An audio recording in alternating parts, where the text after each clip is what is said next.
குறிப்பா பத்திரப்பதிவு துறையில ஏகப்பட்ட ஊழல் நடந்திருக்கு. அமைச்சரா இருந்த மூர்த்தி அவர்கள் ஒரு இடத்துலயும் தன்னுடைய ஆட்களை வச்சு கமிஷன் வாங்கியிருக்காரு. யாருன்னா அப்படி லஞ்சம் கேட்டா உங்க விஜய் என்ன ஆட்சி நடக்குதுன்னு சொல்லுங்க. நீ ஏன் சொல்லணும்? செஞ்சு முடிக்காத வேலையை செஞ்சு முடிச்சதா வெற்றி கொண்டாடுற அந்த விஷமத்தனமான பிரச்சாரம் இருக்குல்ல, அதை அதிகமா செய்யறாங்க. தாவேக கட்சியினுடைய பலம் என்ன?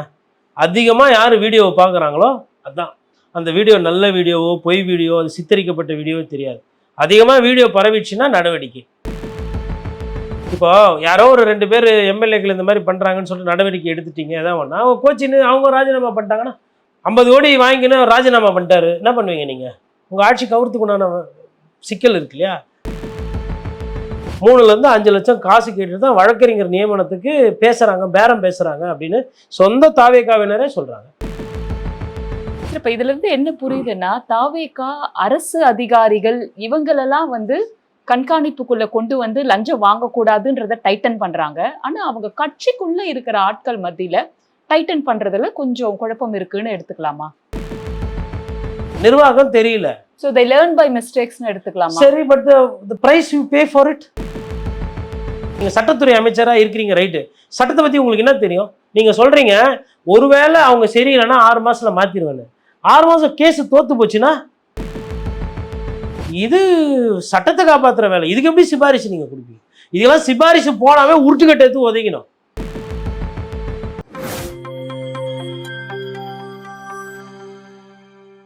நியூஸ்பிக்ஸ் இந்தியா நேயர்களுக்கு வணக்கம். இன்றைய நேர்காணலில் நம்மோடு இணைந்திருக்கிறார் மூத்த பத்திரிகையாளர் திரு கோட்டீஸ்வரன் அவர்கள். சார் வணக்கம். மேடம் வணக்கம். நேயர்களுக்கு அன்பு வணக்கம். சார், அமைச்சர் நிர்மல்குமார் அவர்கள் இன்னைக்கு பிரஸ் மீட்ல திமுக மேல அடுக்கடுக்கா பல குற்றச்சாட்டுகள் எடுத்து வச்சிருக்காரு. குறிப்பா பத்திரப்பதிவு துறையில ஏகப்பட்ட ஊழல் நடந்திருக்கு. அமைச்சரா இருந்த மூர்த்தி அவர்கள் ஒரு இடத்துலயும் தன்னுடைய ஆட்களை வச்சு கமிஷன் வாங்கியிருக்காரு. கிட்டத்தட்ட 1 லட்சம் ரூபாய் ரெஜிஸ்ட்ரேஷன்னாக்கா அதுக்கு 20,000 லஞ்சமாவே போயிருக்கு. இதெல்லாம் நாங்க சீர் செஞ்சுட்டு இருக்கோம் அப்படிங்கிறாரு. இந்த மாதிரி துறை வாரியா பேசியிருக்காரு. ஒரு ஹவுசிங் டிபார்ட்மெண்ட்ல என்ன நடக்குது, ஒரு துறையா எடுத்து இவ்வளவு மோசமா இருக்கிறத நாங்க சரி பண்றோம்ன்றாரு. மக்கள் மத்தியிலயும் இப்படி ஒரு நரேட்டிவா இல்ல நிஜமாவே இந்த மாதிரி லஞ்ச லாவண்யங்கள் குறைந்துட்டு இருக்கா? அதற்கான முன்னெடுப்பை இவங்க எடுக்கிறது பாசிட்டிவா ஏதாவது என்ன நினைக்க தோணுதா? ரொம்ப முக்கியமான ஒரு கேள்வியை நீங்க முன் வச்சிருக்கீங்க. இல்லை ஏன் இது முக்கியம் அப்படின்னா, மக்கள் சம்பந்தமான ஒரு துறை. அதாவது ஒரு வீடு வாங்க முடியாதா, நமக்கு நம்ம பேர்ல ஒரு கொஞ்சமாச்சும் ஒரு சின்ன இடம் ஒன்று இருக்காதா, இல்லை நம்ம குழந்தைங்களுக்கு நம்ம இல்லைன்னா நாளைக்கு ஒரு இடம் இருந்தால் அவங்க அதை வச்சு வாழ்ந்துக்குவாங்க. இது ஆர்டிக்கிள் நமக்கு ரைட் டு ப்ராப்பர்ட்டி என்று இருக்கு. அதாவது ஒரு உயிர் இல்லை ஒரு குடும்பம் என்று இருக்கிறதா அவங்களுக்குன்னு ஒரு இடம் இருந்தால் அது அவங்களுக்கு ஒரு பாதுகாப்புன்ற மாதிரி ஒரு பொருளுங்க. இதை மனசில் வச்சுக்கிட்டு எல்லாருமே அந்த வாழ்நாளில் ஒரு ஃப்ளாட் வாங்க மாட்டோமா, ஒரு வீடு வாங்க மாட்டோமா, நமக்கு ஒரு கால் கிரவுண்ட் இருக்காதான்னு சொல்லி எல்லாருமே போகிறாங்க. அப்படி அந்த தேவையை நோக்கி போகிறவங்க எல்லாருமே அந்த பத்திரப்பதிவு துறையினுடைய அந்த வாசலில் போய் நின்று அந்த பத்திரப்பதிவு துறையில் அந்த ப்ராசஸ் எல்லாம் பார்த்து முடிக்கணும். இப்போ அதற்கு பணம் ரொம்ப அதிகமாக செலவாகிறது உண்மை. அதில் லஞ்ச லாவண்யம் இருக்கிறது உண்மை. திமுக பீரியடில் அமைச்சர் மூர்த்தி அவர்கள் பீரியடில் அந்த லஞ்ச லாவண்யம் கூடுதலாக இருந்ததும் உண்மைதான். அதில் மறுக்கிறதுக்கோ இல்லை அதில் ஊழலே நடக்கலை, அதில் தப்பே நடக்கலை அப்படின்லாம் நம்ம இங்கே உட்காந்து சொல்கிறோன்னா நம்ம தேவையில்லாமல் இப்போ கட்சிக்காரர்கள் போல் பேசுகிறாரு போல் போய்விடும். அது ஒரு பத்திரிகையாளராக எனக்கு அவர் மீது இன்னும் வழக்குகள் பதியப்படலை, அவர் மீது இன்னும் கேசஸ் கான்க்ரீட்டாக பில்டப் ஆகலை. But I see potential there for corruption in the department. ஏன்னா அந்த டிபார்ட்மெண்ட்டில் சப் ரிஜிஸ்ட்ரார் ரிஜிஸ்ட்ரார்லாம் லஞ்சம் வாங்கினது உண்மை. அது ஒரு வழக்கறிஞராக நானே நிறைய இடத்துல இந்த டிராஃப்ட் ஒர்க்குக்கு போகும்போது, ஒரு சில ரெஜிஸ்ட்ரேஷன் ஆஃபீஸ்லாம் நானே போகும்போது அந்த விட்னஸ் அக்கௌண்ட் கையெழுத்து போடுறது, ஒரு சம்டைம்ஸ் என்ன ஆகிடும்னா இப்போ ஃபீல்டு ஒர்க் பார்ப்பாங்க. இப்போ என்னோடய நண்பர்கள்லாம் அவங்க போய் பார்த்திங்கன்னா அது அடங்கல் யார் பேரில் இருக்குது, சைட்டை போய் பார்க்குறது, சைட்டில் கரெக்டாக இருக்கா என்ன அது பார்க்குறது பார்ப்பாங்க. பட் டிராஃப்ட் ஒர்க்குக்கு என்கிட்ட வருவாங்க. அப்போ அந்த டிராஃப்ட் ஒர்க்கு பண்ணும்போது அந்த லாஸ்ட் மினிட்ல அதை போட்டு பிரிண்ட் அவுட் பண்ணி அதை ரெடி பண்ணி பண்டில் எடுத்துகிட்டு போகும்போது, ரெஜிஸ்ட்ரேஷன் போகும்போது பார்த்திங்கன்னா அங்கே நம்ம அந்த வக்கீலுங்களும் அந்த சப் ரிஜிஸ்டர் ஆஃபீஸில் இருக்கவங்களும் பேசுகிறது, சார் அதை கொஞ்சம் பாருங்கள் சார், உடனே பண்ணி கொடுக்கணும், கிளைண்ட்டு போனோம். அப்போது அவங்க காசு கேட்குறது கொடுக்குறது இதெல்லாம் இருக்கிறது தானே. இது இதில் இல்லை. அந்த துறைக்கு அமைச்சராக இருந்தவர் ஐயா மூர்த்தி தான். மூர்த்தி அவர்களை பொறுத்தவரை அந்த துறையில் நல்ல லஞ்சம் இருக்குன்னு பேர் வந்தது உண்மைதான், அதில் மாற்று கருத்துலாம் இல்லை. அதை தான் இப்போது நிர்மல்குமார் கோடிட்டு காட்டுறாரு. அதில் தப்பு ஒன்றும் கிடையாது. பட் அதுக்கப்புறம் இப்போ லோகேஷ் தமிழ்ச்செல்வன் வந்தோன்னா இந்த துறையில் வந்து தப்புலாம் இருக்காது, நீங்கள் வந்து பத்திரப்பதிவு துறை என்பது நியாயமாக இருக்குன்ற மாதிரி அவர் ஒரு சில முயற்சியெல்லாம் எடுத்தார். இப்போ நம்ம வந்து ரெண்டுத்தையும் அனலைஸ் பண்ணி பார்த்துட்டு இப்போ விஜய் சார் சொல்கிற அந்த விஷயத்தை நான் கொண்டு வரேன், இல்லை நிர்மல்குமார் சொல்கிற அந்த விஷயத்தை கொண்டு வரேன். இப்போ நிர்மல்குமார் சொல்கிறது வந்து இதில் ஊழல்லாம் நடந்திருக்கு, நாங்கள் இதை அம்பலப்படுத்துவோன்ற மாதிரி. ஒருவேளை ஊழல் நடந்து அதில் லஞ்சம்லாம் இருக்குது, நீங்கள் அதை அம்பலப்படுத்துறீங்கன்னா அது சரிதான், அதில் வந்து தப்பு கிடையாது. மக்கள்கிட்ட வந்து இந்த மாதிரி மக்கள் பணத்தை கொள்ளையடிக்கிறதோ இதை வந்து எந்த அரசியல் கட்சி பண்ணாலும் அதை ஏற்றுக்க முடியாது. ஸோ இது ஒரு பார்வை. இரண்டாவது பார்வை நீங்கள் கேட்டது, இப்போ இவங்க சொல்கிறாங்களே இவங்க யோகியமா, இவங்களால இது சாத்தியமா அப்படின்றது அந்த கேள்வி. இப்போ அதில் வந்து எனக்கு வந்து ஒரு பிரச்சனை என்னன்னா, இப்போ நிறைய ரெஜிஸ்ட்ரார் ஆஃபீஸில் குடிக்கிறதுக்கு கேன் தண்ணி போடுறதுக்கு ப்ரொவிஷன் கிடையாது. ஜனங்க வராங்க, வேலை செய்கிறவங்க இருக்கிறாங்க, அவங்க குடிக்கிறதுக்கு தண்ணி வேணும்ல. இப்போ அந்த தண்ணிக்கு ஆஃபீஸ் செலவுன்னு பார்த்து ஒதுக்குறதுக்குன்னு பார்த்தா ப்ரொவிஷன்ஸில் வந்து சிக்கல் இருக்குது. அதே மாதிரி அந்த வண்டி ஓடுது இல்லைங்களா, அந்த ஆஃபீஸ்க்குன்னு வண்டி ஓடுது இல்லைங்களா, அதுக்கு டீசல் ப்ரொவிஷன் இருக்கும். அந்த டீசல் இவ்வளோ ஆகுது, இதுக்கு வந்து இவ்வளோ பெருக்கிறதுக்கு ஆள் வேணும் இல்லையா. என்னதான் ஒரு ரெஜிஸ்டார் ஆஃபீஸ்னாலும் எப்படி ரெஜிஸ்டர் பண்ணுறவங்களே பெருக்குவாங்களா, இல்லை அவங்களே வந்து அந்த இடத்த சுத்தமாக இருப்பாங்களா. அதில் ஒரு ரெஸ்ட் ரூம் இருக்கும், அதை க்ளீன் பண்ணுறதுக்கு அதை பெருக்கிறதுக்கு கொள்றதுக்குலாம் ஸ்டாஃப் கிடையாது. அதே மாதிரி பார்த்திங்கன்னா எல்லா ரெஜிஸ்டார் ஆஃபீஸுமே ஷார்ட் ஸ்டாஃப். அப்போ நிறைய பேர் இவங்க என்ன பண்ணுறாங்கன்னா, அந்தந்த ரெஜிஸ்டார் ஆஃபீஸில் இருக்கிற சப் ரெஜிஸ்ட்ராரோ இல்லை அங்கே இருக்கிற முக்கியமான கிளர்க்கோ பார்த்தீங்கன்னா அவர் ஒரு 4-5 பேரை கையால் மாதிரி வச்சுருப்பார். அதெல்லாம் வந்து பார்த்திங்கன்னா 7,000 ரூபா 9,000 அந்த மாதிரி ஒரு சம்பளம் வந்து கம்மி, ஆள் எடுக்கலை, ரொம்ப வருஷமாக நிறைய போஸ்ட் காலியாக இருக்குது. அவங்க என்ன பண்ணுறாங்கன்னா அந்த 7,000 9,000 சம்பளம்ன்றதுனால இஷ்டத்துக்கு லஞ்சம் வாங்குறது. இப்போ அவங்கள கேள்விக்க முடியும். இதே தான் டாஸ்மாக்லேயும் நடக்குது. டாஸ்மாக்லேயும் 13,000 ரூபா சம்பளம் கொடுத்துட்டு காலையில் 12 மணிக்கு வராங்க, 12 மணிலேருந்து நைட்டு 12 மணி வரையில் வேலை இருக்கும். டீல் பண்ணுறது எல்லாம் இடகுடமான ஆட்கள், கஸ்டமர்ஸை. அவங்களெல்லாம் டீல் பண்ணிட்டு அவங்களுக்கு எவ்வளோ சம்பளம்னா 13,000 14,000, அவங்க கை சுத்தமாக இருக்கணும்னா எப்படி இருக்கும். ஸோ அப்போ லஞ்சம் வந்து ஃபஸ்ட்டு கீழேருந்து ஆரம்பிக்குது. இப்போ அவங்க என்ன பண்ணுறாங்க, ஒரு சின்ன சின்ன விஷயத்துக்கு கூட எனக்கு ஒரு பேப்பருக்கு இவ்வளோ கொடுத்தாதான் அப்படின்ற மாதிரி இந்த சிஸ்டம் உருவாயிடுச்சு. இப்போ இந்த சிஸ்டம் வந்து மேலே இருக்கவங்க வந்து ஆஃபீஸ்க்கு இது வேணும், ஸ்டேஷ்னரி வேணும், பிரிண்டர் போயிடுச்சு, கம்ப்யூட்டர் ஹேங் ஆகுது, இதை மாற்றி கொடுனா அதான் அவங்க ஆஃபீஸ்லலாம் வாங்குறாங்கல்ல, அதில் பண்ணிக்க சொல்லு அப்படின்னு மேலே இருக்கவங்க சொல்கிறேன். மேலே இருக்கவங்க எதனா போய் கேட்டாங்கன்னா அதான் எல்லாம் வாங்குறீங்கல்ல பண்ணிக்கணும். அப்புறம் வாங்கினதில் ஒரு அமௌண்ட் எடுத்துன்னு அமைச்சர் அலுவலகத்துக்கு கொடுக்குது. இது ஊறி போயிருக்கு. இப்போது எந்த அளவுக்கு வந்து தாவே காட்சி வந்து இதை சரி செய்ய போகுது. ஆனால் ஒரு விஷயம் அவங்க ரொம்ப கான்ஃபிடென்ட்டாக பண்ணுறாங்க, என்னன்னா ஒரு பிரச்சாரம். எங்கள் ஆட்சியில் ஊழலே ஒழிச்சிட்டோன்னு சொல்லிட்டு பொய் சொல்லிட்டு தெரியுறாங்க. 2 மாதத்துலலாம் நீங்களாம் அப்படியே தமிழ்நாடு பூரா ஊழலை ஒழிச்சிட்டோம் அப்படின்னு நீங்கள் சொல்கிறீங்க அப்படின்னா பொய், உண்மைக்கு புறம்பா. ரெண்டாவது முன்னெடுப்பு இருக்கு, முன்னெடுப்பு இல்லைன்னு சொல்ல முடியாது. ஏன்னா இப்போ இந்த டயலாக் வந்து இதுக்கு முன்னாடி இருந்தவங்க யாரும் சொல்லல, அட்லீஸ்ட் யாரும் சொல்லல. இந்த டயலாக் லஞ்சம் கொடுக்காதீங்க, வாட்ஸ்அப் நம்பருக்கு நீங்க கம்ப்ளைண்ட் பண்ணுங்க அப்படின்னு ஒரு முதலமைச்சரோ முன்னாள் முதலமைச்சர் மு.க. ஸ்டாலின் அவர்களோ இல்லை எடப்பாடி பழனிசாமியோ சொல்லல. அதுக்கப்புறம் இது உங்க ஸ்டாலின் ஆட்சி சொல்லுங்க அப்படின்னு சொல்ல, இது உங்க எடப்பாடி பழனிசாமி ஆட்சின்னு வைப்பு பண்ணல, இவரு தான் வைப்பு பண்றாரு சொல்றாரு. இப்போ இது மக்கள்கிட்ட எந்த அளவுக்கு போய் சேர்ந்துருக்கா, மக்கள்கிட்ட நல்லாவே சேர்ந்துச்சுங்க. நான் அதையும் வந்து நிறைய பேர்கிட்ட செக் பண்ணி பார்த்தேன். இந்த சப் ரெஜிஸ்ட்ரார் ஆஃபீஸில் இப்போ டெய்லி நண்பர்கள் தான் இருக்கிறாங்க, அந்த லைனில் இருக்கவங்ககிட்ட கேட்குறது, என்ன இந்த ஆஃபீஸில் எவ்வளோ ரெஜிஸ்ட்ரேஷன் போகுது என்ன கேட்கும்போது, இல்லை காசுலாம் வாங்குறாங்க. அதை வேற ஒருத்தர் போய் சொல்லியிருக்கிறாரு, இது மாதிரி ஒரு அட்வொகேட், என்ன மேடம் இதுமாரி விஜய் அண்ணா உங்களாச்சுன்னு. அப்போ அவங்க சொல்லிகிட்டே சிரிச்சிட்டே சொல்லியிருக்காங்க அந்த ஆஃபீஸில், விஜய் அண்ணாக்கிட்டே கொடுத்து ரெஜிஸ்ட்ரேஷன் பண்ணிக்க சொல்லுங்கள் அப்படின்னு இந்த ஆஃபீஸில். அப்போ அவர்கிட்ட அதான் முதலமைச்சர் தான் சொல்கிறார்ல உங்கள் ஆட்சின்னு, அவர்கிட்டே கொடுத்து பண்ணிக்க வேண்டியது தானே. பேப்பரில் 2-3 பேப்பரே மிஸ்ஸிங்கு, இதில் வந்துட்டு வேலையை பார்ப்பா அப்படின்ற மாதிரி. அதாவது ஜாலியாக பேசும்போதே அதை மாதிரி விஷயங்களை பேசினாவே அரசு ஊழியர்கள் வந்து டென்ஷன் ஆகிறாங்க. அப்போது நிறைய இடத்துல சிக்கல்கள் இருக்கிறது, சரி செய்யணும்.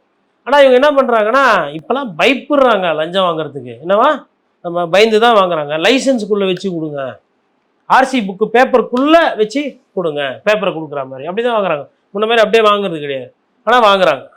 ஸ்டிக்கரு, இந்த ஸ்டிக்கர் வந்து அந்த ஸ்டிக்கர் விலை 300 ரூபானா அந்த ஸ்டிக்கர் 1000 ரூபான்னு சொல்லி வாங்குறது இருக்குங்க. அதாவது முன்னாடியை விட குறைவதற்கு உண்டான வழிவகைகளோ இல்லை குறைக்கிறதுக்கு உண்டான முயற்சி இருக்குது. ஆனால் அதுதான் நடக்குது நிதர்சனம். இவங்க என்ன பண்ணுறாங்கன்னா இல்லவே இல்லை. சரி இல்லவே இல்லைன்னா யாருன்னா அப்படி லஞ்சம் கேட்டால் உங்கள் விஜய் என்ன ஆட்சி நடக்குதுன்னு சொல்லுங்கள், நீ ஏன் சொல்லணும்? நீங்கள் எப்போ ஆட்சிக்கு வந்தீங்களோ அப்போயே அவங்களாம் பயந்து திருந்திட்டாங்க, வாங்குறதே கிடையாது அப்படின்னா எதுக்கு இந்த வாதத்தை சொல்லணும்? அப்போது நோக்கம் சரியானது, ஆனால் பிரச்சாரம் என்பது விஷமத்தனமான, அதாவது செஞ்சு முடிக்காத வேலையை செஞ்சு முடிச்சதா வெற்றி கொண்டாடுற அந்த விஷமத்தனமான பிரச்சாரம் இருக்குல்ல, அதை வந்து அதிகமாக செய்கிறாங்க. இது சாத்தியமே இல்லைன்னு நான் சொல்லலை, ஆனால் ரொம்ப கடினம். இதை சாத்தியப்படுத்துறதுக்கு முதல்ல உங்க கை சுத்தமா இருக்கும். இப்போ அது எப்படி சொல்றீங்க சார்? ஏன்னா தாவேக்கான்றது ஒரு பெரிய அரசியல் கட்சி. இப்போ மாம்பாக்கத்துல நகராட்சி மன்ற தலைவரை அவங்க அரெஸ்ட் பண்ணியிருக்காங்க, காவல்துறை அரெஸ்ட் பண்ணியிருக்காங்க. ஆனா நடவடிக்கை எடுத்தாங்க இல்லையா உடனே? இது வரைக்கும் எந்த கட்சியிலயாவது தன்னோட உறுப்பினரோ யாரோ லஞ்சம் வாங்கியிருக்காங்கன்னு அவங்கள உடனே நீக்கி இந்த மாதிரி நடவடிக்கை நடந்திருக்கா இதுக்கு முன்னாடி? இதுக்கு முன்னாடி வந்து உதாரணத்துக்கு வந்து ஒரு இந்த மாதிரி பாப்புலர் வீடியோஸ் ரீசெண்டாக எதுவும் வரல. இதுக்கு முன்னாடி இங்கிலீஷ் சேனலில் ஒரு சிலதெல்லாம் பாராளுமன்றத்தில் கேள்வி கேட்கறதுக்கு லஞ்சம் கேட்டதா வந்து கான்வர்சேஷன் லீக் ஆகி அந்த கான்வர்சேஷனுக்கே நடவடிக்கை எடுத்து இல்லை அவங்களுக்கு கட்சி பொறுப்பு முக்கிய பொறுப்பு கொடுக்காம ஓரம் கட்டப்பட்ட முன்னாடி பங்காரு லக்ஷ்மண் பிஜேபி பங்காரு லக்ஷ்மண் வந்தாங்க. அதிமுக எம்பிஸ் ஒரு சிலர் வந்து டெல்லியில் கேள்வி கேட்கறதுக்கு காசு கேட்குறாங்கன்னு சொல்லிட்டு அம்மையார் ஜெயலலிதாக்கு போய் அவங்களுக்குலாம் முக்கியமான பொறுப்பு கொடுக்காம இந்த மாதிரிலாம் இருக்கு. அதெல்லாம் எப்படின்னா கான்வர்சேஷன். ஆனா இங்க அரெஸ்ட் வரைக்கும் போய் காசு எடுத்து வைக்கிறாங்க இல்லையா, பணம் டிரான்சாக்ஷன்ன்றது இருக்கு, கண்டினியூட்டி எல்லாமே இருக்கு. அதாவது விஜய் சாரோட அந்த தாவேக கட்சியினுடைய பலம் என்ன? அதிகமாக யார் வீடியோவை பார்க்குறாங்களோ அதுதான் அந்த வீடியோ நல்ல வீடியோவோ பொய் வீடியோ அது சித்தரிக்கப்பட்ட வீடியோவோ தெரியாது. அதிகமாக வீடியோ பரவிடுச்சுன்னா நடவடிக்கை. அப்படின்னும் போது மாம்பாக்கம் ஊராட்சி சின்ன அதிகாரி, அதாவது சின்ன ஆளை நீங்கள் சாக் பண்ணுறதுனால டிஸ்மிஸ் பண்ணுறதுனால உங்களுக்கு பெரிய பிரச்சனை இல்லை. இது அமைச்சர்களுக்கு பிரச்சனை, எம்எல்ஏங்களுக்கு பிரச்சனை நடவடிக்கை கிடையாது. ஏன்னா நம்ம கிட்ட இருக்கிறது 108. இப்போ யாரோ ஒரு 2 பேர் எம்எல்ஏக்கள் இந்த மாதிரி பண்ணுறாங்கன்னு சொல்லிட்டு நடவடிக்கை எடுத்துட்டீங்க, எதாவது ஒன்றா அவங்க கோச்சின்னு அவங்க ராஜினாமா பண்ணிட்டாங்கன்னா இப்போ இன்றைக்கி ஒரு எம்எல்ஏக்கு வேலை 50 கோடின்னு ஆகிப்போச்சு. 50 கோடி வாங்கின்னு ராஜினாமா பண்ணிட்டாரு, என்ன பண்ணுவீங்க நீங்கள்? உங்கள் ஆட்சி கவுரத்துக்குண்டான சிக்கல் இருக்கு இல்லையா? அதனால் அமைச்சர்கள் மீதோ எம்எல்ஏக்கள் மீது நடவடிக்கை எடுக்க வாய்ப்பு இல்லை. ஆனால் இன்னைக்கு வந்து எச்சரிச்சிருக்காரு அமைச்சரவை கூட்டத்தில், யாராவது தப்பு பண்ணீங்கன்னா நான் பார்க்க மாட்டேன், பதவியை பறிச்சிடுவேன், தூக்கி போட்டுருவேன் முதல்வர் சொல்லி தானே இருக்காரு, நடவடிக்கை எடுக்கல. நம்ம கூட தான் சொல்கிறோம் பசங்களை அடிச்சிருவேன் பிடிச்சிருவேன்னு, அவங்கன்னா தப்பு திருப்பி பண்ணாமல் இருக்கிறாங்களா? என்னைக்கு 2 ஓதிக்கிறோமோ அதுக்கப்புறம் தான் தவறுகள் வந்து குறையும், இல்லை தவறுகள் கொஞ்ச நாளைக்கு செய்ய மாட்டாங்க. இவர் அந்த மாதிரி ஒரு கடும் கண்டிப்பெல்லாம் எதுவுமே பண்ணலைங்க. அதாவது ஒரு வெளிநாடு போகிறாங்கன்னா எப்படி போகணும், பாஸ்போர்ட்டு எப்படி ஹேண்டில் பண்ணணும், சொல்லிட்டு போகணும், கொல்லிட்டு போகணும், எதுவுமே தெரியலங்க. அவங்க அமைச்சரவையில் தொடரவரில் இந்த சர்ச்சையெல்லாம் இருந்துக்கிட்டு தான் இருக்கும். விஜய் சார் எச்சரிக்கைன்றதுனால சர்ச்சைகள் குறையும்லாம் கிடையாது. நீங்கள் ஆல்ரெடி 2 மாதத்தில் வந்து நிறைய விஷயத்தில் பேரை நீங்கள் வந்து கெடுத்துக்கிட்டீங்க. ஏன் உங்கள் குவாரி சம்மந்தமானவங்க யாரும் போய் காசு கேட்கலையா? உங்கள் ஒன்றிய செயலர்கள் வந்து அவங்களுக்குள்ளே இப்போ சண்டை நடக்கிறது இல்லையா? பாலியல் சென்றல் குற்றச்சாட்டு வரலையா? என்ன வரல உங்கள் உட்கட்சி பிரச்சனை இல்லை வெளியில்? அமைச்சர் அலுவலகத்துலேயோ மாவட்ட செயலர்கள்லாம் வந்து 3-5 லட்சம் காசு கேட்டு தான் வழக்கறிஞர் நியமனத்துக்கு பேசுகிறாங்க, பேரம் பேசுகிறாங்க அப்படின்னு சொந்த தாவேக்காவினரே சொல்கிறாங்க. தாவேக்காலேயே ஒரு சில பேர் ஓட்டுக்கு 1000 ரூபா 2000 ரூபா கொடுத்ததுனால எம்எல்ஏ ஆகிட்டாங்க, நான் கொடுக்கல தோத்துப்பட்டு சொந்த தாவேக்காவினரும் சொல்கிறாங்க. ஸோ இந்த அரசு வழக்கறிஞர் நியமனத்தில் நீங்கள் சொன்னீங்க இல்லையா, அந்த தாவேக்கா வழக்கறிஞர் ஏன் கட்சியில் இதை சால்வ் பண்ணணும்னு நினைக்காம டைரக்டா கோர்ட்டுக்கு போனதுக்கு என்ன காரணம் இருக்க முடியும்? என்கிட்ட 3 லட்ச ரூபா பணம் இல்லை, கொடுக்க முடியாது. 5 லட்ச ரூபா இல்லை, நான் கட்சியில ரெப்ரசென்டே பண்ணல, இந்த மாதிரி பிரச்சனைகள் இருக்கு அப்படின்றது அவங்க சொன்ன மாதிரி தெரியலையே. சரிங்க, இப்போ மாவட்ட செயலர் தான் வாங்குறாரு, நீங்க மாவட்ட செயலருக்கு தான் குறை கொடுக்குறீங்கன்னா நீங்க யார்கிட்ட போய் கம்ப்ளைண்ட் கொடுப்பீங்க? விஜய் சாரை பார்க்க முடியாது, விஜய் சாரை யாரும் சாதாரணவங்க பார்க்க முடியாது. இப்போ மாவட்ட செயலர்ன்றவர் ஐயா ஆனந்த் அவர்கள் பேச்சையோ இல்லை ஆதவர்ஜுன பேச்சை தான் கேட்பாரு. நீங்கள் யார்கிட்ட போய் கம்ப்ளைண்ட் கொடுப்பீங்க? இப்போ 4 பேர் இருக்கிறாங்க, 4 பேரில் மாவட்ட செயலர் முடிவு பண்ணிட்டார் இவருக்கு தான் கொடுக்கணும் அப்படின்னு. அவருக்கு ஸ்டாண்டிங் இருக்கா இல்லையா தெரியாது. மெரிட்ஸ் ஆஃப் த கேஸ் பார்த்துட்டா பிரச்சனையே கிடையாது. 4 பேரையும் கூப்பிட்டு 4 பேரும் கொடுங்க. கவர்மெண்ட் ப்ளீடரு இல்லை ஏஜி ஆஃபீஸில் நான் ஒப்பீனியன் கேட்குறேன். உங்கள் 4 பேரில் கவர்மெண்ட் ஆஃபீஸில், அதாவது அட்வொகேட் ஆஃபீஸில் யார் சொல்கிறாங்களோ அவங்க. அப்போ அவர் என்ன பண்ணுவார்? இப்போ ஒரு சீனியர் கவுன்சில் இருக்கார், இல்லை ஃபார்மர் ஏஜியாக இருக்கிறார், அட்வொகேட் ஜெனரலாக இருக்கார், அவர் கூப்பிட்டா என்ன பண்ணுவார்? இது முக்கியமான போஸ்ட்டு சார், இதில் எது ஃபிட்டிங் கேண்டிடேட்டோ பார்த்து நீங்கள் ஓகே சொல்லுங்கள் சார். இப்போது உதாரணத்துக்கு ஒரு சில பேர்கள்லாம் நான் சொல்கிறேன். ஐயா PS ராமன், அதுக்கப்புறமா வந்து இப்போது வந்து காந்தின்னு ஒருத்தர் இருந்தார், அதுக்கப்புறமா வந்து உங்களுக்கு ராஜா கலிஃபுல்லா இருந்தாங்க, அப்புறம் வில்சன் இருந்தாங்க. இவங்கெல்லாம் வந்து 20 லட்ச ரூபா கொடுக்குறேன் எனக்கு இந்த போஸ்ட்டுக்கு இந்த ஆளுக்கு அட்வொகேட் போட்டு கொடுன்னா ஒத்துக்க மாட்டாங்க. ஏன் தெரியுங்களா? வேலை கெட்டு போயிடும். கோர்ட்டில் கேஸ் தோத்துச்சுன்னா அரசுக்கு அசிங்கமாகிடும். நான் எல்லாரும் டிஃப்ரெண்ட் பேர்லாம் சொல்லியிருக்கிறேன். இப்போ சீனியர் லாயர்ஸ்னால் இப்போ ஒரு சிலர்லாம் பிராண்டு, இப்போ விடுதலை இருந்தாங்க, அவங்க ஒரு பிராண்டு. அப்புறம் உங்களுக்கு இவர் நிறைய சீனியர் கவுன்சில்ஸ்லாம் வந்து விஜயன் இருந்தார் ஒரு காலத்தில். அப்படி போய் நின்னாவே அதெல்லாம் ஒரு தோரணை. இப்போ முகுல் ரோஹத்கி இருக்கார், கபில் சிபல் இருக்கார், காங்கிரஸ் கட்சிக்காரர் தான். நாங்கள் காங்கிரஸ் கட்சியில் வந்து சொல்கிறாங்க இவங்க கூட வச்சுக்கோங்கன்னா வச்சுக்குவாங்களா? ஏன்னா அவங்க ரோப்ஸ் போட்டு ஆர்கியூ பண்ணும்போது தப்பான விஷயங்கள்லாம் வந்துடும். குவாலிட்டியில் காம்ப்ரமைஸ் பண்ண மாட்டாங்க. அப்போ அதை சீனியர் லாயர்ஸ் கிட்ட நீங்கள் விட்டுட்டீங்க, இல்லை சீனியர் கவுன்சில்ஸு அந்த சப்ஜெக்ட் பார்க்குறவங்க கிட்ட நீங்கள் கொடுத்துட்டு இருந்தீங்கன்னா பிரச்சனை கிடையாது. இப்போ விஜய் நாராயணன் சாரை போட்டிருக்கிறாங்க கவர்மெண்ட்டுக்கு ரெப்ரசன்ட் பண்ணுறது கொள்றதுலாம். அவர் தான் இப்போ முக்கியமான போஸ்ட். இப்போ அவர் ஆஃபீஸ்லேருந்து அதை ட்ரெயின் பண்ணி அவங்க ஆஃபீஸ்லேருந்து ஆள் எடுக்கிறாங்கன்னா பிரச்சனையே வராது. அங்கே இருக்கவங்க என்ன பண்ணுறாங்க, மாவட்ட செயலாளர்கிட்ட போயோ இல்லை அமைச்சர்கிட்ட மேபி பேசியிருக்கலாம், வெளிப்படையாக நமக்கு தெரியாது. இல்லை அவங்களுக்கு அடிப்படையில் அந்த பணம் அவங்களே கேட்டிருப்பாங்க. பணம் கேட்டவங்ககிட்டே 5 லட்ச ரூபா கொடுக்குறதுனால நான் கோர்ட்டில் கேஸை போட்டுக்கிறேன், எனக்கு இல்லைன்னு தெரிஞ்சு போச்சு, நீ எப்படி அந்த பதவி வாங்குறேன் நான் பார்த்துக்கிறேன்னு கூட வக்கீல் தானே, வக்கீலோட ஈகோவை டச் பண்ணிட்டீங்கல்ல, அதனால் அவர் கேஸ் போட்டிருப்பாரு. சரி, இப்ப இதுல இருந்து என்ன புரியுதுன்னா, தாவேகா அரசு அதிகாரிகள் இவங்களெல்லாம் வந்து கண்காணிப்புக்குள்ள கொண்டு வந்து லஞ்சம் வாங்கக்கூடாதுன்றத டைட்டன் பண்றாங்க. ஆனா அவங்க கட்சிக்குள்ள இருக்கிற ஆட்கள் மத்தியில டைட்டன் பண்றதுல கொஞ்சம் குழப்பம் இருக்குன்னு எடுத்துக்கலாமா? அதாவதுங்க, யாரோ ஒருத்தர் லூஸாக இருக்கிறதுனால தான் இதெல்லாம் நடக்குது. இப்போ ஐபிஎஸ் அதிகாரி அருண் அவர்கள் கெட்டவர், மோசமான மனிதர் நீங்கள் சொன்னீங்க. உங்கள் கட்சியில் தான் சொன்னாங்க. மார்னிட்டுக்கு லெட்டர் எடுத்துன்னு போய் நாங்களே கொடுக்க போகிறோம் அர்ச்சனா பட்நாயக் அவர்கள்கிட்டலாம் பேசினீங்க. அப்புறம் நீங்களே தான் அவரை லஞ்ச ஒழிப்புத்துறையில் போட்டிங்க. இந்த மாதிரி ஒரு பேக்ரவுண்ட் இருக்கிற லஞ்ச ஒழிப்புத்துறையில் யாருன்னா சிந்திக்கிறவங்க போடுவாங்களா? நல்ல சிந்தனை இருக்கிறவங்க. ஆனா மாத்திட்டாங்கல்ல சார். எதுக்கு மாத்துனீங்க? அப்புறம் எதுக்கு போடுவீங்க? அப்புறம் எதுக்கு மாத்துனீங்க? நிறைய அதிகாரிகளுடைய மாற்றம் அடிக்கடி இப்படி நடந்துட்டு இருக்கு. தெரியல யாரை எங்க போடணும், எதுக்கு போடணும், அவங்க என்ன மாதிரியான ஆட்கள், அவங்களால சரியா செய்ய முடியுமா, சரியா தெரியல, நிர்வாகம் தெரியல. So they learn by mistakes னு எடுத்துக்கலாமா? சரி, but the price you pay for it. இப்போ அரசு வழக்கறிஞர்கள் இப்போ வந்து மேட்ரு வெளியில வந்துச்சு, இனிமேல் கொஞ்சம் பயந்து போடுவாங்க. இது வரல, நீங்க பாட்டு இஷ்டத்துக்கு போட்டு. நிர்மல்குமார் அமைச்சர் சொல்றாருங்க, நான் என்ன கேட்குறேன், உங்களுக்கு என்ன தெரியும்? நீங்கள் சட்டத்துறை அமைச்சராக இருக்கிறீங்க, ரைட்டு, சட்டத்தை பற்றி உங்களுக்கு என்ன தெரியும்? நீங்கள் சொல்கிறீங்க ஒருவேளை அவங்க சரியில்லைன்னா 6 மாதத்தில் மாற்றிடுவேன்னு. 6 மாதம் கேஸு தோற்று போச்சுன்னா திருப்பி அப்பீல் போவீங்களா, கவுண்டர் போடுவீங்களா, ரிவ்யூ போவீங்களா? கோர்ட்டோட நேரம் எவ்வளோ விரயமாகுது. அப்போ அந்த பிரச்சனை அப்படியே இருக்கணுமா? ஆல்ரெடி சட்ட சிக்கலானவன் மாத கணக்கில் வருஷ கணக்கில் ஆகுது.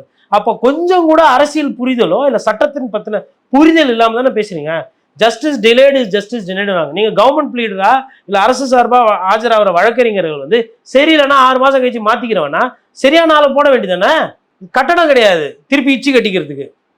கட்டடமே நீங்கள் நிறைய பணம் போட்டிங்கன்னா வேறு பண்ண முடியாது. அப்போ என்ன விதமான புரிதல் இருக்குது உங்களுக்கு? உங்களுக்கு தெரியாத வேலைக்கு எதுக்குங்க போகிறீங்க? வழக்கறிஞர் இவர் நல்ல வழக்கறிஞர், இவர் கெட்ட வழக்கறிஞர், கட்சிக்காரங்களுக்கு எப்படி தெரியும்? இப்போ are you a certified lawyer? Are you a law graduate? Are you a practicing advocate? Are you a senior counsel? Do you know at least the basics of law? ஜுடிஷியரினா என்ன தெரியுமா? கான்ஸ்டியூஷன் தெரியுமா? உனக்கு தெரியாத வேலைக்கு நீ எதுக்கு தலையிடுற?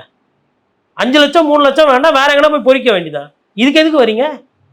சட்டத்துறை என்பது ஆச்சு ஓரளவுக்கு நியாயமாக நேர்மையாக இருந்தால் தான் இங்கே நாட்டில் வந்து நல்லது பாதுகாக்கப்படும். இப்போ இன்னைக்கு தண்டாயுதபாணி முருகர் கோயிலோட இடம் வந்து இப்படி போச்சு, அப்படி போச்சு, அது போச்சு, இது போச்சு. நீங்கள் இன்னைக்கு யார் காப்பாற்றினது? சொத்தை நீதித்துறை காப்பாற்றிருக்கு, ஜட்ஜுங்க காப்பாற்றிருக்காங்க. அதுவும் லோயர் கோர்ட்டில் வந்து ஆர்டர் வருது. அப்போ அதில் வந்து ஒரு விஷயம் சொல்கிறாங்க, இது ஏதோ வந்து லேர்னட் கவுன்சில் மூலிமா ஏதோ தப்பு நடந்திருக்கு, கோர்ட் ஏதோ மிஸ்கைட் ஆகிருக்கும் போல தெரியுது லோயர் கோர்ட்டுன்னு. அது சாத்தியம் இருக்குது. என்னை கேட்டால் இப்போது காங்கிரஸ் ஆட்சி நடக்குது, பிஜேபியில் கை சுத்தமான ஒரு வக்கீல் இருக்கிறாரு அப்படின்னா அந்த வக்கீலை எடுத்து அரசு சார்பாக நடக்கக்கூடிய கேஸை கொடுக்கறதுல எந்த தப்பும் இல்லை. சரி, இதுக்கும் ஒரு இண்டிபெண்டன்ட் பாடி வச்சு எக்ஸாம் எழுத வச்சு செலக்ட் பண்ணா அந்த கொஸ்டின் பேப்பர் லீக் ஆகும், அமைச்சர் மச்சான் வந்து பேரம் பேசுவாரு, ரிசர்வேஷன் பிரச்சனை வரும். இதையாச்சும் விட்டு வைங்க. இது நீங்க இன்னைக்கு லஞ்சம் வாங்கினதுனால தான் இது சிக்கலாச்சு. எல்லாத்தையும் ஃபேவரட்டிசம் இருக்கும்ல. ஃபேவரட்டிசம் இருக்கும், ஆனா துட்டெல்லாம் காசெல்லாம் வச்சுட்டு யாரும் பண்ணதில்லை. 2 பேர் வருவாங்க, லாயரு, லா மினிஸ்டர் ஒன்று சொல்லுவார், வேற அந்த மாவட்டத்தில் இருக்கிற ஒரு மினிஸ்டர் இல்லை அந்த துறைக்கு ஒரு அமைச்சர் இருப்பார். இப்போ உதாரணத்துக்கு இப்போ வனத்துறை எடுத்தீங்கன்னா இப்போ திண்டுக்கல் சீனிவாசன் இருக்காருன்னா அவருக்கு ஒரு ஃபேவரட்டாக வனத்துறைக்கு இவரை வழக்கறிஞராக அரசு வழக்கறிஞராக போடுங்கன்னு அவர் ஒன்று சொல்லுவார். சட்டத்துறை அமைச்சராக இருந்தால் சிவி சண்முகம் ஒன்று சொல்லியிருப்பார். அதேமாதிரி இப்போ பொன்முடி வனத்துறை அமைச்சராக இருந்தார், அவருக்கு வந்து ஒரு ஃபேவரட்டிசம் இருக்கும். சட்டத்துறையை பார்த்த துரைமுருகனுக்கோ இல்லை சட்டத்துறையில் யார் இருந்தாங்களோ ரகுபதிக்கோ அவருக்கு ஒரு ஃபேவரட்டிசம் இருக்கும். அது வேற, ஃபேவரட்டிசம் வேற. துட்டுக்கு விற்கக்கூடாது போஸ்ட்டை. அப்போ என்ன ஆகுனா 3 லட்சம் 5 லட்சம் இருக்கிறவங்க யாரோ ஒருத்தர் வாங்கிட்டு போயிடுவாங்க. என்ன மெரிட் இருக்குன்றதா அது கேள்வி. இன்னொன்று, இவங்க எல்லாமே they are going to assist the court. கோர்ட்டுக்கு வந்து they're all law officers. An advocate is an officer of the court hall. அப்போ வந்து உங்களோட நோக்கம் என்பது வாதம் பிரதிவாதத்தை எடுத்து வந்து நீதிமன்றத்துக்கு உதவி செய்து நீதி எதுவோ அதை வாங்கி தர்றதா அதனுடைய சட்ட அமைப்பு, அதுக்கு தான் அது இருக்குது. அப்படி இருக்கும்போது அதில் வந்து மாவட்ட செயலர் லெட்டர் கொடுத்தாரு, அமைச்சர் லெட்டர் கொடுத்தாரு, எம்எல்ஏ லெட்டர் கொடுத்தாரு. என்ன ஸ்கூல் சீட்டா இது? குழந்தைன்னா எதுவும் தெரியாது, ஆனால் ஸ்கூலில் சேர்க்க மாட்டேறாங்க, நான் ஒரு வார்த்தை சொன்னேன் அப்படின்னு சேர்த்துக்கலாம். ஏன்னா குழந்தைகிட்ட போய் நீங்கள் என்ன எதிர்பார்ப்பீங்க? எல்கேஜிக்கு சேரப்போகுது, ப்ரீகேஜி சேரப்போகுது, ஸ்கூலில் கெடுபிடி பண்ணுறாங்க, சேர்க்கவே முடியாது. அந்த இடத்துல சிபாரிசை நல்லா புரிஞ்சு முடியாது. இது சட்டத்தை காப்பாற்றுற வேலை, இதுக்கு எப்படி சிபாரிசு நீங்கள் கொடுப்பீங்க? இதெல்லாம் சிபாரிசு போனாவே உருட்டுக்கட்டை எடுத்து உதைக்கணும். தகுதியை வளர்த்துக்கிட்டா வரப்போகுது ஆப்பர்ச்சுனிட்டி. லாயர்ஸ்க்குமே சீனியர் லாயர்ஸு அவங்க பிராண்ட் யார் என்ன எது தெரியுங்க அரசுக்கு. அவங்க என்ன பண்ணுவாங்கன்னா, என் ஆஃபீஸ்க்கு வேணுமோ தே நோ த ரிசோர்ஸஸ். இந்த அம்மா வந்து she is very good with income டேக்ஸை நமக்கு ஜிஎஸ்டி காம்படிஷன் ஸ்டேட் ரெப்ரசன்ட் இவங்களை ஃபிக்ஸ் பண்ணுங்கள். உங்களுக்கு கொடா கேஸு சொல்லுவாங்க. அதாவது எப்படின்னா, குண்டு வெடிப்புக்குன்னே ஒண்டி ஆஜராகிற வக்கீல்லாம் இருக்கிறாங்க. வெறும் குண்டு வெடிப்பு, வேற எதுவுமே அவங்க பார்த்தீங்கன்னா அதே மாதிரி இந்த தடா பொட்டா ஸ்பெஷலைசேஷன். அதாவது வெப்பனை எந்த மாதிரி வெப்பனை யூஸ் பண்ணி மர்டர் நடந்தது, இந்த வெப்பனை கரெக்டான வெப்பனா இல்லை தப்பான வெப்பனா அப்படின்னா எவிடன்ஸ் ஆக்டில் உடைக்கிறதுக்குன்னு கிரிமினல் லாயர்ஸ் இருக்கிறாங்க. கேஸில் அந்த அந்த இன்னொரு ஜட்ஜி இன்னொரு அட்வொகேட்டு தெரியும், மாப்பிள்ள இதுக்கு நம்ம அவர் எத்தனை வந்தால் கரெக்டாக இருக்கும் மாப்பிள்ள, இந்த செக்ஷனில் இதை உடைக்கணும்னா ஈஸ் அ மேன் கரெக்டாக எத்தனை வந்து போடுவாங்க. ஆர்குமெண்ட்டில் கரெக்டாக ஈ வில் கம் ரெப்ரசன்ட் கிளையண்ட்டுக்கு என்னவோ அவங்களுக்கு தெரிஞ்ச நீதினவோ அதை வாங்கிட்டு போயினே இருப்பாங்க. அப்போது அவ்வளோ ஸ்பெஷலைஸ் சப்ஜெக்ட். நீங்கள் பாட்டுன்னு அதை வந்து ஏழை கம்பெனி மாதிரி 3 லட்சம் 5 லட்சம் 10 லட்சம் 30 லட்சம் என்ன வக்கீல் தொழில்னா பார்த்தா உங்களுக்கு it's called as a noble ப்ரொஃபஷனுங்க. அது தெரியாமல் வந்து அரசோட மாண்பு மரியாதை மானம் மக்களோட வாழ்வாதாரம் மக்களோட வாழ்க்கை நீதிமன்றத்தில் இருக்குது, அது தெரியாமல் இவங்க விளையாடிக்கிட்டு இருக்கிறாங்க. இது வந்து கரண்ட் மாதிரி கிடையாது, இன்னைக்கு போயிடுச்சுன்னா மேபி 6 மாதம் கழிச்சு கரண்ட் சரியாயிடும், அப்புறமா திஸ் கேனாட் பி டாலரேட்டட். வணக்கம். வணக்கம்.